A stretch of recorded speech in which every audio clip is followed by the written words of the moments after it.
My girlfriend sent me the sweetest text I'd ever read. Said I made her feel safe, seen, loved. I showed it to my friends, saved it in a folder called Forever. Turns out she cheated that same night. I didn't confront her. I just waited until our anniversary. And what I gave her that night, let's just say she never texted me again. She sent it at 9:47 p.m. just as the Lakers tipped off and Jordan cracked his second beer. I remember because I almost missed it. My phone was face down on the coffee table while we argued over LeBron's legacy. Theo nudged me when it buzzed. "It's her," he said, smirking. "Bet it's something dirty."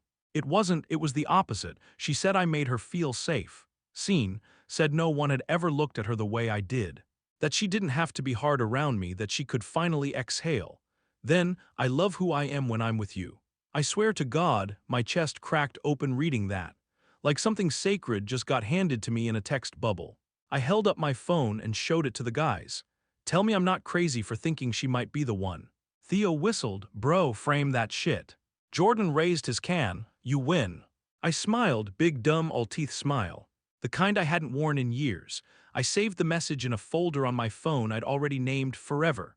Corny, yeah, but I wasn't embarrassed. When you've been starving for something real, you don't apologize for being full. And that's exactly how I felt in that moment, full. Like maybe this was finally it. Like I wasn't out of my mind for believing in something that felt this good, this solid, this mutual. That was the same night she slept with someone else.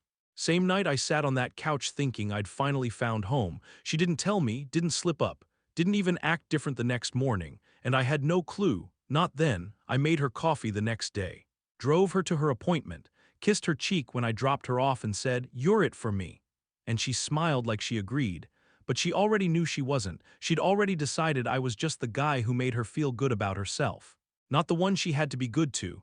I didn't know that version of her yet, not until 2 days later. I found out 2 days later, not because she confessed.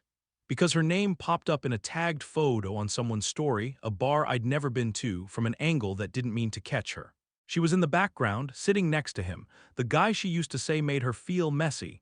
Same one she swore was ancient history, same shirt she wore when she sent me that message. The soft cream one with the little row of buttons. Same gold necklace I gave her last Christmas, the one she said made her feel held. At first I told myself it couldn't be what it looked like. Maybe it was old, maybe it was innocent, then I saw the timestamp. Then I saw his hand on her thigh. No blur, no confusion, just proof. I didn't say anything, didn't call her, didn't throw my phone. I just stared at that picture and sat there for a long time, not blinking.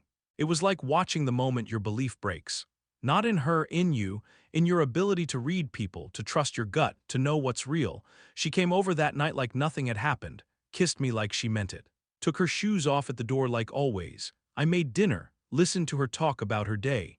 She said something about a podcast she'd heard, something about radical honesty. I remember thinking that was funny. I didn't ask about the bar. Didn't ask about him, I just watched her lie with her whole body. That's when I realized I wasn't angry, I was done. So I waited, I made a plan, because if I was gonna let go, I was gonna do it right. No screaming. No slamming doors, just the truth handed back to her like a gift. 3 weeks until our anniversary, that's when I'd give it to her. Our 1-year anniversary came 3 weeks later. She wore red, the dress from our first weekend trip, the one she said made her feel like a heart you could hold. She curled her hair, wore lipstick, even brought a little scrapbook she made. It had photos, ticket stubs, dumb inside jokes written in the margins. On the last page she'd scrawled in silver pen, "Here's to many more, I love you, I choose you." I smiled and kissed her on the forehead. Told her I had something for her too. She looked surprised. "Giddy, you made something." "Yeah," I said, "took a little time, but I wanted it to be right." I handed it to her. A photo album wrapped in plain brown paper, tied with black ribbon. She laughed. "You wrapped it like a horror movie prop." "Open it." She peeled the paper back, still smiling, still playing it light. But when she saw the cover, a simple label typed and centered. "The night you said you loved me," her fingers slowed. She opened to the first page. A screenshot of the text she sent me, timestamped 9:47 p.m., the one about feeling safe. Scene, soft. Next page, the photo from the bar. Her and him, his hand on her leg, same night, same timestamp. She blinked but kept turning the pages. Next, a screenshot of her tagged in his story. Then another, her holding a drink, his voice in the background. Then a caption I'd written below, neat and centered. "You loved how I made you feel. I loved who I thought you were. She stopped at that one, didn't say a word, didn't cry, didn't scream. Just closed the album slowly and sat there, holding it like it was made of glass, and she didn't know where to set it down. After maybe a minute, she stood up, left the scrapbook she made on the table, walked out the door without looking back, never texted me again. She didn't slam the door, didn't ask for the album back, just walked out like the floor wasn't even real anymore. I sat there and watched her go. Heard her footsteps fade, the soft click of the front gate, then nothing. Silence has a sound when it's that deep. I didn't move, didn't replay anything in my head. I'd already done all that, for weeks. The captions I wrote weren't for revenge. They were for record. Page 4. You told me I was home, but you left the lights on for someone else. Page 5. This wasn't a mistake. It was a decision. Page 6. I didn't catch you. I just stopped pretending not to see. Every line was measured. Calm, no heat, just light. She made it to page 3 before she froze. That was the one that broke something, the screenshot of the calendar app, the date circled, labeled the night she lied. She didn't flip past that. Just stared at it, mouth tight, no words, then gone, and that was it. No calls, no let me explain. No tears, just the sound of everything unspoken filling the room. People think closure is a conversation, that it needs yelling or crying or an apology to feel finished. But sometimes, closure walks out the door in red heels, holding a book full of evidence, and you never hear from it again. Jordan said I should have filmed it. Bro, we could have gone viral, 1 million views easy. You just sit there all composed while she flips the pages, that's cinematic. Theo was quieter, just stared at me for a long second before nodding and saying, that was cold, clean. You handled it. But they both looked at me like they were waiting for the real story. The part where I lost it, yelled, broke something, I didn't. I just handed her the truth, I said. She did the rest. Jordan shook his head.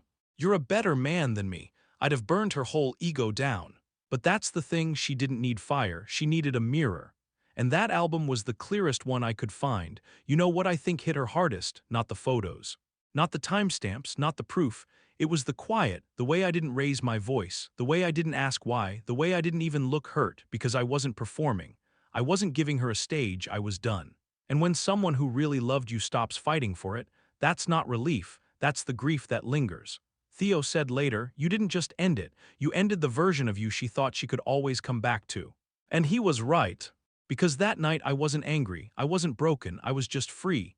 Her best friend Naomi messaged me a week later. It was late past midnight.